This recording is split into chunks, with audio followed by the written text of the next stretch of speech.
Et bonjour tout le monde, j'espère que vous allez bien, j'espère que vous êtes en forme. On se retrouve aujourd'hui non pas pour l'actu des mouches, ça sortira dans quelques heures, mais plutôt pour une petite vidéo pronostic sur les Oscars 2024 qui auront lieu le week-end prochain. Pour cette 96e édition des Oscars, il y a 32 films, si j'ai bien compté, qui sont nommés. Je ne compte pas les documentaires et les courts-métrages parce que je les ai pas du tout regardés. Et sur ces 32 films qui sont nommés, il y en a 4 actuellement que j'ai pas vus. Sachant que dans les 4, il y a Flamin' Hot et American Symphony qui eux concourent uniquement dans la catégorie meilleure chanson originale. Donc je me suis pas embêté, j'ai juste écouté les morceaux justement qui correspondent plutôt que de regarder le film uniquement pour ça. Et pour les deux autres films restants, on verra ça quand on arrivera directement à la catégorie correspondante. Pour toutes les catégories, j'ai décidé d'attribuer 2 Oscars, à la fois le mien, mon perso, celui que j'aimerais voir remporter, et à côté celui qui, je pense, sera décerné par l'Académie. Sans plus attendre, nous allons démarrer de suite avec la catégorie meilleur film d'animation. Sont nommés dans cette catégorie Le Garçon et le Héron, Élémentaire, Nimona, Spider-Man Across the Spider-Verse et Mon ami Robot. Alors il y a quelques années, c'était Spider-Man Into the Spider-Verse qui avait remporté l'Oscar du meilleur film d'animation. Cette année, je pense que ça peut être compliqué pour lui. Moi personnellement, ce serait l'Oscar que j'attribuerais, mais je pense qu'ils vont récompenser Le Garçon et le Héron, le dernier film de Miyazaki, qui personnellement, c'est pas celui que j'ai préféré moi de tout ce qu'il a fait. Je pense honnêtement que ça va forcément se jouer entre les deux. Mon ami Robot était très sympa, mais je vois pas ce film remporter un Oscar. De même que Élémentaire, qui s'était fait un petit peu cracher dessus honnêtement.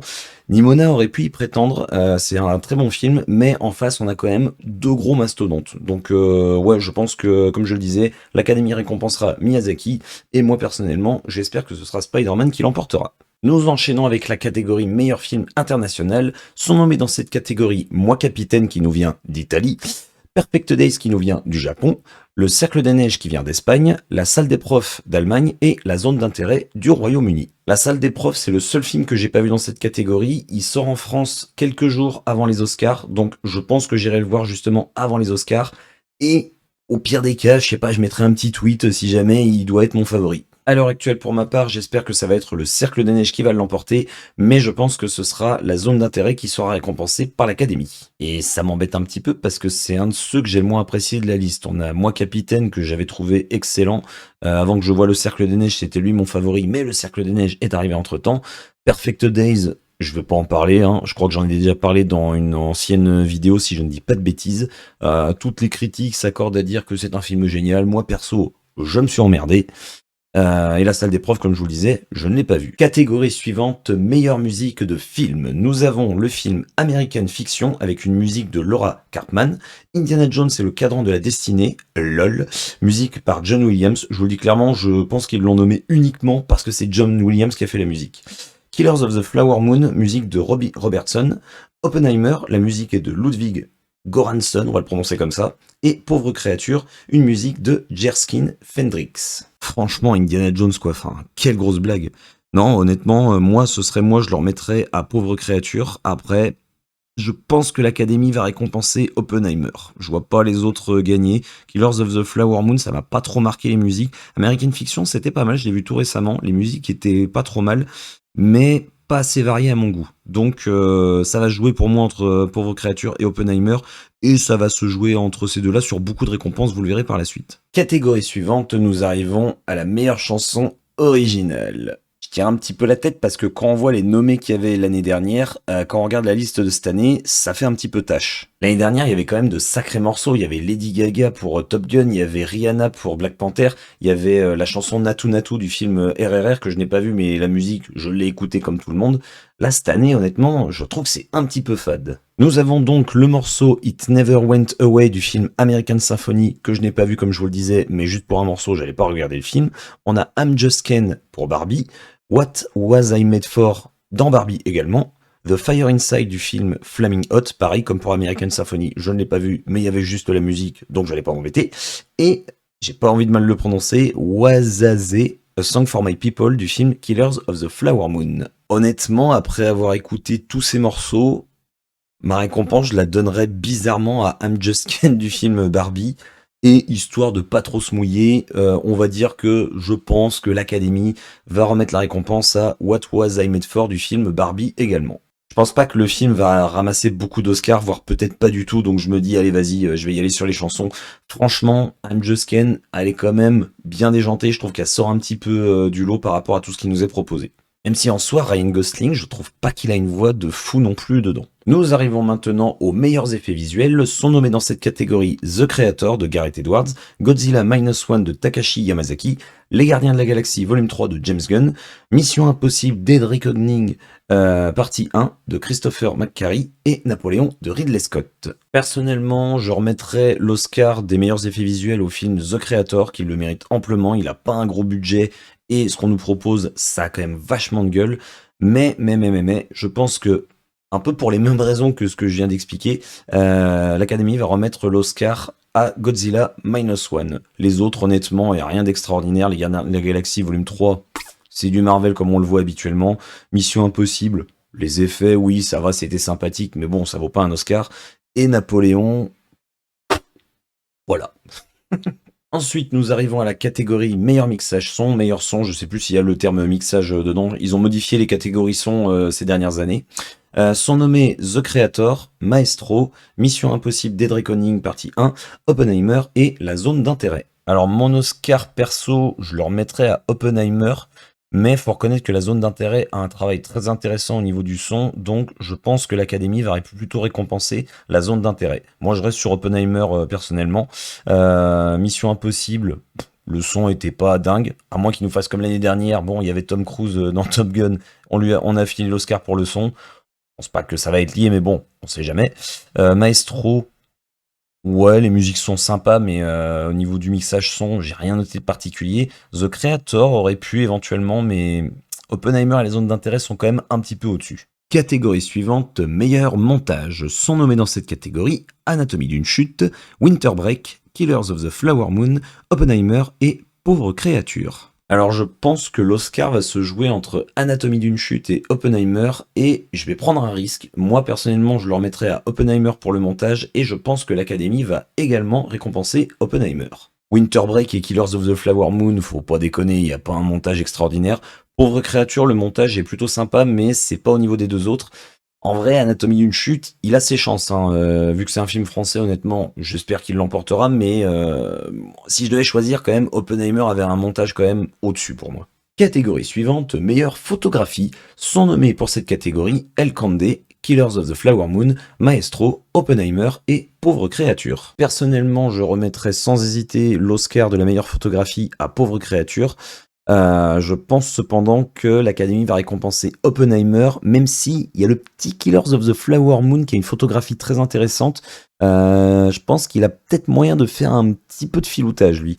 Maestro, rien à noter au niveau de la photographie, et El Condé encore moins. Nous arrivons à la catégorie meilleur maquillage et coiffure, et là, ça va être compliqué de choisir. Sont nommés dans cette catégorie Golda, que je n'ai pas vu au moment où je tourne la vidéo, mais je l'aurais déjà vu au moment où elle sortira, Maestro, Oppenheimer, Pauvre créature et Le Cercle des Neiges. Alors je sais pas pourquoi, il y a un site où j'ai vu qu'il y avait également Napoléon qui était nommé, mais quand je regarde sur Wikipédia, ben non, c'est pas le cas. Donc à moins que je me trompe, il n'y a pas Napoléon normalement qui est nommé dans cette catégorie. Honnêtement, je sais pas trop vers qui me tourner dans cette catégorie, c'est extrêmement varié. Entre Le Cercle des Neiges par exemple, où tout se passe dans la montagne, donc du coup on va plutôt montrer tout ce qui est blessure, l'effet du froid et de la haute altitude pardon, sur les acteurs. Ou à côté par exemple on va avoir Maestro, où là c'est tout le monde est pépère, tranquille dans un opéra à écouter de la musique. Donc compliqué de choisir honnêtement. À choisir, je vais remettre mon Oscar perso à Pauvre créature, et je pense que Le Cercle des Neiges a moyen peut-être de grappiller une récompense là-dessus. Maestro pourrait également. Je dirais qu'Oppenheimer c'est le moins méritant dans cette catégorie, mais allez vas-y, je le tente. On va dire que c'est le Cercle des Neiges pardon, qui va l'emporter, et moi je reste de mon côté sur Pauvre créature. Dans le même registre, nous passons à la catégorie meilleur costume. Sont nommés dans cette catégorie Barbie, Killers of the Flower Moon, Napoléon, Oppenheimer et Pauvre créature. Et là j'ai envie de dire, bah, c'est un peu pareil, hein. Je dirais que c'est Oppenheimer qui le mériterait le moins. Donc je vais rester une fois de plus de mon côté sur Pauvre créature. Enfin moi j'espère que ce sera lui qui l'emportera. Et en face, laissez-moi le temps de réfléchir 2 secondes. Allez, on va dire que ça va être le deuxième Oscar pour Barbie, donc j'estime que l'Académie va le remettre à Barbie. Mais je reste moi de mon côté, enfin j'espère que ce sera Pauvre créature qui l'emportera. Catégorie suivante, meilleur décor et direction artistique. Sont nommés dans cette catégorie Barbie, Killers of the Flower Moon, Napoléon, Oppenheimer et Pauvre créature. Bah en fait c'est exactement les mêmes nommés. Bah, comme pour la catégorie précédente, meilleur costume, j'ai envie de dire que dans les décors, c'est Oppenheimer qui le mérite le moins. Cette fois-ci, je vais partir du principe que mon Oscar et celui que va remettre l'Académie, ça va être sur Pauvre créature. Et ensuite, nous arrivons à la catégorie meilleur scénario adapté. Sont nommés dans cette catégorie American Fiction, Barbie, Oppenheimer, Pauvre créature et La zone d'intérêt. Et encore une fois, je vais remettre mon Oscar personnel à Pauvre créature, mais je pense que pour le meilleur scénario adapté, ça va être Oppenheimer qui va l'emporter. Avec pourquoi pas un petit filoutage d'un autre film, style La zone d'intérêt, je sais pas pourquoi je le verrais bien débarquer d'un seul coup dans le meilleur scénario adapté. Donc pas impossible, mais je vais garder mon choix perso encore une fois sur Pauvre créature et Oppenheimer pour l'Académie. Et après la catégorie du meilleur scénario adapté, nous arrivons cette fois-ci au meilleur scénario original. Sont nommés dans cette catégorie Anatomie d'une chute, Winter Break, Maestro, May December et Past Lives. Alors c'est bizarre parce que Maestro et May December, il me semble que c'était inspiré de faits réels, donc je sais pas trop en quoi ce sont des scénarios originaux. Après attention, hein, c'est possible que je dise une connerie, hein, m'engueulez pas si c'est le cas. Bon là, on va pas y aller par quatre chemins, on sait très bien qui va l'emporter et ce serait amplement mérité. Moi pour moi, c'est Anatomie d'une chute qui le mérite et c'est Anatomie d'une chute qui va être également récompensé par l'Académie. Ce film récolte cette récompense partout où il va actuellement, donc je vois pas pour quelle raison il choperait pas l'Oscar du meilleur scénario original. Et nous rentrons dans les dernières grosses catégories avec les acteurs et actrices. Première catégorie ici avec la meilleure actrice dans un rôle secondaire. Sont nominés dans cette catégorie Emily Blunt dans le film Oppenheimer, Daniel Brooks dans La couleur pourpre, America Ferrera dans Barbie, Jodie Foster dans Insubmersible et, j'ai peur de mal le prononcer, Davine Joy Randolph dans Winter Break. Ne me dites pas s'il vous plaît que c'est Emily Blunt qui va l'emporter parce que franchement, elle ne sert pas à grand chose dans le film, on va être honnête. Enfin, pour moi, c'est vraiment un second rôle.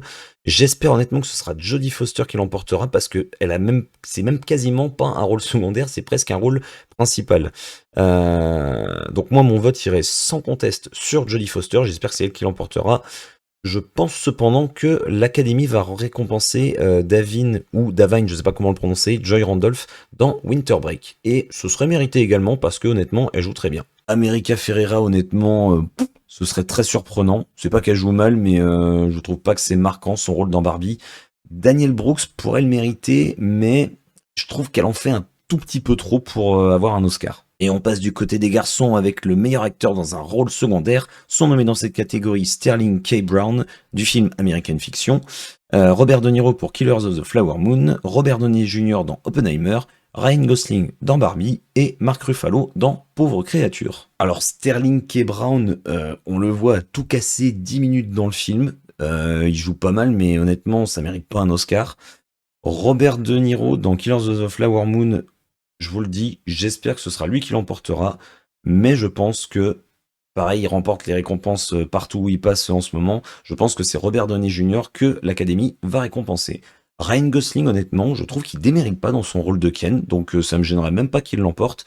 Et Mark Ruffalo dans Pauvre créature, j'y crois pas trop, comme je vous le disais, même s'il joue plutôt bien, je trouve également que lui aussi, il en fait un petit peu des caisses. Attention, attention, nous arrivons ici à la catégorie des meilleurs acteurs et actrices. On va commencer par les actrices. Galanterie oblige. Sont nommés dans cette catégorie Annette Bening pour Insubmersible, Lily Gladstone dans Killers of the Flower Moon, Sandra Hüller dans Anatomie d'une chute, Carey Mulligan dans Maestro et Emma Stone dans Pauvre créature. Et comme je le disais quand j'ai fait ma critique de Pauvre créature, pour moi il n'y a absolument aucun match. C'est Emma Stone qui va et qui mérite et que je veux voir remporter l'Oscar de la meilleure actrice. Pour moi, il n'y a même pas de match avec Lily Gladstone, faut arrêter. Enfin, Lily Gladstone, elle a pas un rôle si incroyable que ça. Enfin, je vais pas dire qu'elle joue mal, pas du tout.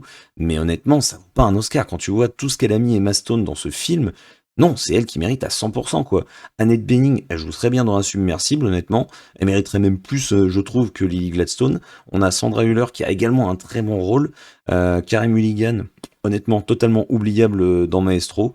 Donc pour moi, non, c'est Emma Stone, pardon, qui est totalement au-dessus des autres. Si elle a réussi à avoir un Oscar pour La La Land, elle a forcément un Oscar pour Pauvre créature, qu'on soit bien clair. Bon, on va se calmer un petit peu et on va passer à la catégorie du meilleur acteur. Sont nommés dans cette catégorie Bradley Cooper pour le film Maestro, Colin Domingo dans Bayard Rustin, LOL, Paul Giamatti dans Winter Break, Cillian Murphy pour Oppenheimer et Jeffrey Wright pour American Fiction. Comme je l'avais dit, franchement, ce serait du vol que Colin Domingo l'emporte. Enfin, je trouve que il y a un truc qui va pas. C'est presque l'acteur qui joue le moins bien dans le film Rustin.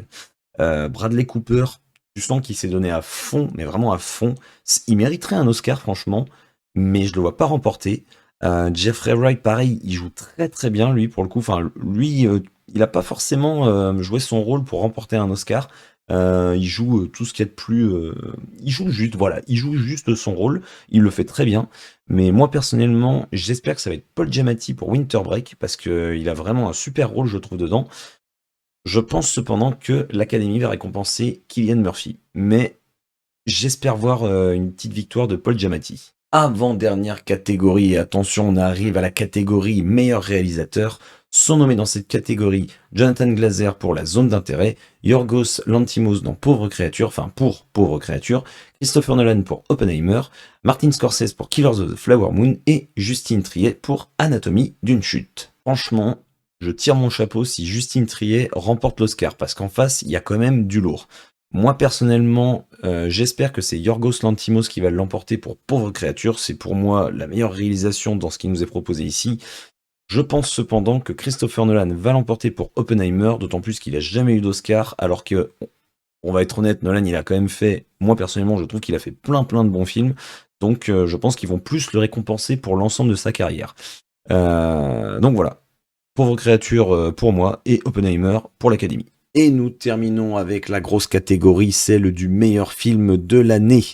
Sont nommés dans cette catégorie American Fiction, Anatomie d'une chute, Barbie, Winter Break, Killers of the Flower Moon, Maestro, Oppenheimer, Past Lives, Pauvre créature et La Zone d'intérêt. Et encore une fois, pour moi, ça va se jouer entre Pauvre créature et Oppenheimer.